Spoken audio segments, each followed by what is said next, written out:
Hello friends, good morning. मैं तीस कुमार हूँ, आपका प्यारा सा चैनल डायनामिक कैरियर इंस्टीट्यूट में आपका स्वागत करता हूँ। मैं आज आपके लेकर आया हूँ केमिकल इक्वेशन यानी कि रासायनिक समीकरण। पिछले लेक्चर में मैंने आप लोगों को बताया था केमिकल रिएक्शंस के बारे में, किस तरीक़ा से केमिकल रिएक्शन होता है और केमिकल रिएक्शन में कैसे न्यू प्रोडक्ट बनते हैं जिसके डिफरेंट प्रॉपर्टी, डिफरेंट आपके रिएक्टेंट रहते हैं, डिफरेंट प्रोडक्ट रहते हैं। One substance, more than substance, reacts with new substance, ये सारे बहुत सारे चीज़ आप लोग को बताया गया था एग्जाम्पल के सहित। तो इस लेक्चर में मैं आपके लिए लेकर आया हूँ केमिकल इक्वेशंस क्या होती है। तो आइए समझते हैं कि केमिकल इक्वेशन क्या है।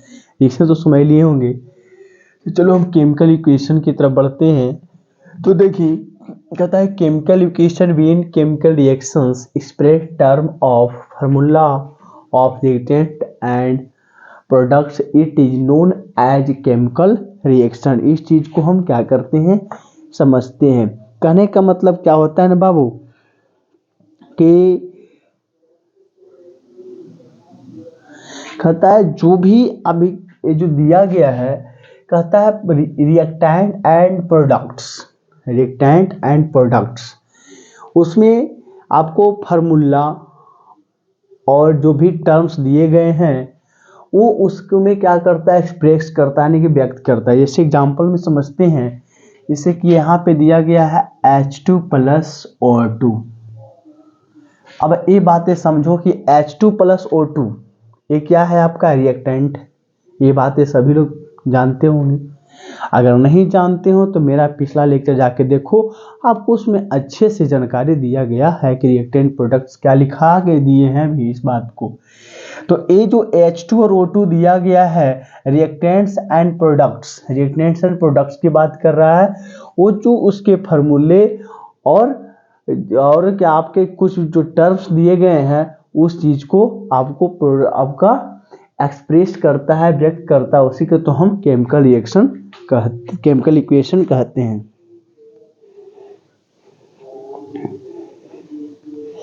है ना। ये जो फार्मूला है उसके माध्यम से बताया जाता है। जैसे कि आप लोग इक्वेशन, ये जो H2 हाइड्रोजन है, ये ऑक्सीजन है। जैसे कि हाइड्रोजन और ऑक्सीजन, अगर न्यू प्रोडक्ट बनाना है तो सबसे पहले आपको वैलेंसी याद होनी चाहिए, है ना। वैलेंसी आपको याद है तो आप न्यू प्रोडक्ट आराम से बना सकते हो। जैसे कि एग्जांपल में समझते हैं, हाइड्रोजन का होता है वैलेंसी 1, वेरी गुड। ऑक्सीजन को होता है 2। इसको क्रॉस मल्टीप्लाई कराओगे, इतना आप समझते होंगे। क्रॉस मल्टीप्लाई कराओगे तो H इससे मल्टीपल हो जाएगा तो बन जाएगा H2O। अब ये O से होगा तो ये बना देगा आपका H2O। यानी हमारा क्या बन गया है प्रोडक्ट, H2O। तो कहने का मतलब जो दिया गया है यहाँ पे H2O, इसका जो रिएक्टेंट और प्रोडक्ट जो दिया गया उसकी जो फार्मूला है उसके रूपों में आपको इसको व्यक्त किया जाता है, एक्सप्रेस किया जाता है, तो उसको हम केमिकल इक्वेशन कहते हैं। आप इस तरीका से आप बना सकते हो, लेकिन इसमें बहुत सारी और बातें हैं जो हम समझते हैं धीरे धीरे करके। कहता है कि instructions before writing chemical equation को लिखने से पहले कुछ महत्वपूर्ण जानकारियां आपको होनी चाहिए। क्या बोले कि जब आप केमिकल इक्वेशन को राइटिंग करते हो यानी कि लिखते हो इक्वेशन, तो उसमें आपको विशेष प्रकार की आवश्यक जानकारी आपको होनी चाहिए, इंस्ट्रक्शंस होनी चाहिए। तो फर्स्ट ऑफ ऑल हम देखते हैं कि chemical equation should be the indicators of chemical reaction. अब देखो कि ऐसे केमिकल इक्वेशन लिखने हैं बाबू, ऐसे केमिकल इक्वेशन लिखते हैं जो वास्तव में केमिकल रिएक्शन हो रहा है या नहीं हो रहा है, वो इंडिकेटर्स है। जैसे कि किसी चीज का हम लिख दें उसका केमिकल रिएक्शन ही नहीं हो रहा हो, यानी कि एक चीज पर ध्यान रखना है कि जो भी केमिकल इक्वेशन लिख रहे हैं उसका केमिकल रिएक्शंस होना जरूरी है, होना चाहिए, है ना, होना चाहिए, शुड बी। कहता reactants and products should be known as, और उसमें भी आपको ये भी पता होना चाहिए कि रिएक्टेंट और प्रोडक्ट आपको पता होना चाहिए, रिएक्टेंट और प्रोडक्ट आपको जानकारी होना चाहिए। और फिर आपको कहता है the formula of reactants and product should be known.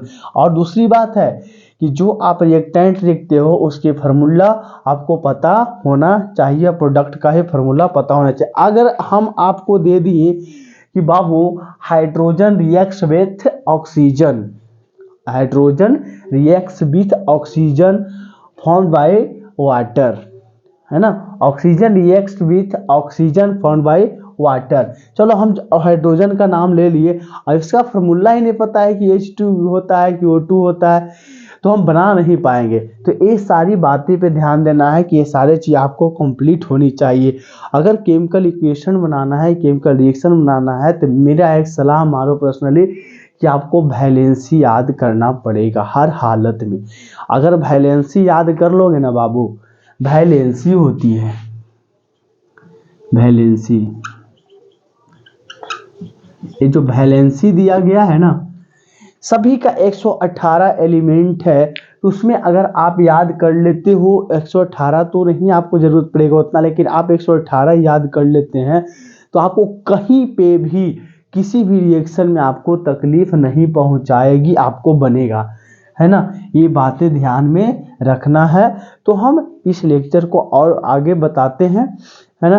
तो आप लोगों ने अभी सीखा इंस्ट्रक्शन बिफोर राइटिंग। अगर आप इक्वेशन को लिख रहे हो, इक्वेशन को आप लिख रहे हो, तो ये सारा इम्पोर्टेंट जो इन्फॉर्मेशन है आपको अनिवार्य जानना है ना। तो इसको आप नोट डाउन करो फटाक से,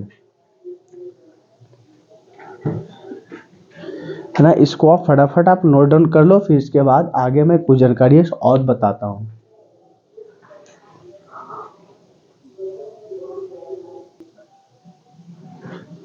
चलो तो आगे देखते हैं कि जैसा कि हमने इंस्ट्रक्शन देख लिए थे कि क्या क्या चीज़ों की जानकारी रखना है जब कि एक केमिकल इक्वेशन लिखते हो तब।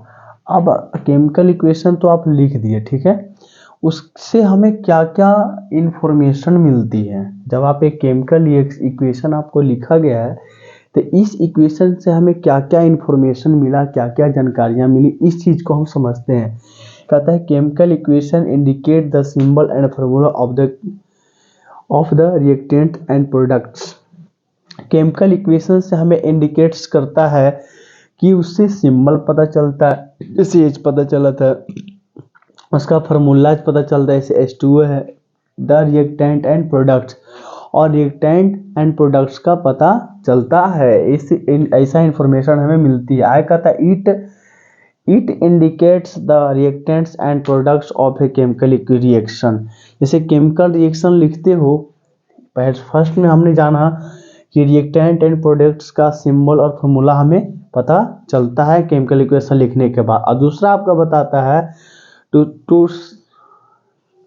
कि केमिकल रिएक्शन का आपको इंडिकेट करता है रिएक्टेंट एंड प्रोडक्ट्स को।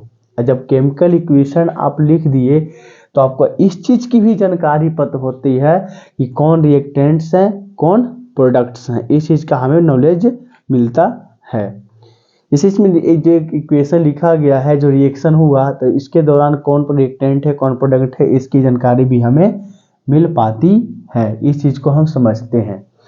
आगे कहता है it indicates the ratio of weight of the reactant and the products. देखो रिएक्टेंट एंड प्रोडक्ट्स, ये जो रिएक्टेंट दिया गया है ना, और ये जो प्रोडक्ट दिया गया है, ये जो रिएक्टेंट है, प्रोडक्ट है, उसका आप वेट और रेशियो का ही पता लगा सकते हैं। इसका रेशियो देखो आप लगा सकते हो 2:1, इस तरीका से आप इसका रेशियो का भी पता लग सकता है, इसका वेट का भी पता लगता है। तथा it indicates the relative number of the items. अब देखो इसका जो आइटम दिया गया है उसका रिलेटिव नंबर भी जानकारी मिलती है, मॉलिक्यूल्स की भी जानकारी मिलती है, इसके कितने मॉलिक्यूल्स होंगे, 2, ये सारी जानकारी आपको मिलते हैं। The reactants and the products, जो रिएक्टेंट एंड प्रोडक्ट के आइटम्स और आपके मॉलिक्यूल्स की भी इंफॉर्मेशन इसमें मिलती है। तो कहता है it shows how many molecules reactant combine give to many molecules of products. इससे हमें यह पता चलता है कि इसमें हम यह देखने को मिलता है ना बाबू कि how many molecules of reactant combine to give. अब ये पता चल गया कि ये जो रिएक्टेंट दिया गया है, ये जो कंबाइन करते हैं वह कितने मोलिक्यूल्स दे रहे हैं, ये कितने मोलिक्यूल्स दे रहे हैं, how many molecules of product, और जो प्रोडक्ट बना है उसमें कितने मोलिक्यूल दिया जा रहा है। ये सारी चीज जानकारी हमें पता चलता है, तो इसको फटाफट नोट कर लो।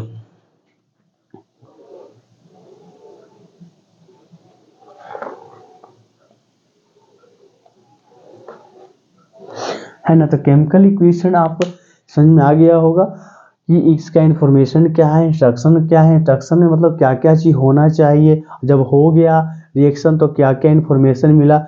एक होता है आपका डिफेक्ट्स ऑफ केमिकल इक्वेशन, कि केमिकल इक्वेशन का दोष क्या है और उसमें दोष का निवारण करने का उपाय क्या, removal of defects in chemical equation. तो मैं आपको डिफेक्ट्स ऑफ केमिकल इक्वेशन ये आपको मैं नेक्स्ट लेक्चर में बताऊंगा। क्या बोले, डिफेक्ट्स ऑफ यानी कि केमिकल इक्वेशन का, रासायनिक समीकरण का हम पढ़ेंगे दोष, है ना। डिफेक्ट्स ऑफ केमिकल इक्वेशन का दोष हम नेक्स्ट लेक्चर में पढ़ेंगे। इस लेक्चर में इतना ही रहेगा। थैंक यू, धन्यवाद। पढ़ते रहें, आगे बढ़ते रहें।